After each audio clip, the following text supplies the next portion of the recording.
শ্রীকৃষ্ণের অমৃত বাণী। চলুন আপনাকে আজ একটা প্রশ্ন করি, বলুন তো সব থেকে সুস্বাদু ফল কোনটা? এবার কেউ বলবেন আম, তো কেউ বলবেন সীতাফল, কেউ বলবেন আঙুর। আর কেনই বা বলবেন না?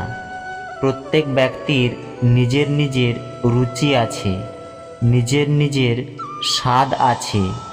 কেউ এটাও বলতে পারেন যে ভাগ্যের জোরে যে ফল পাওয়া যায় সেটাই সবথেকে ভালো।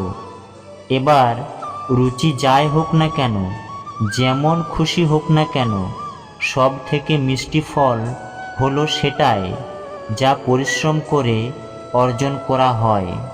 এবার দেখুন, তিল তিল করে জমিয়ে অল্প অল্প করে আপনি আপনার কুটির বানালেন।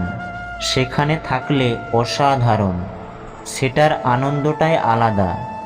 আর সেটার সামনে বড় বড় প্রাসাদের সুখ মিলিয়ে যায়। এটা কেন হয়? এর উত্তর অত্যন্ত সহজ সরল।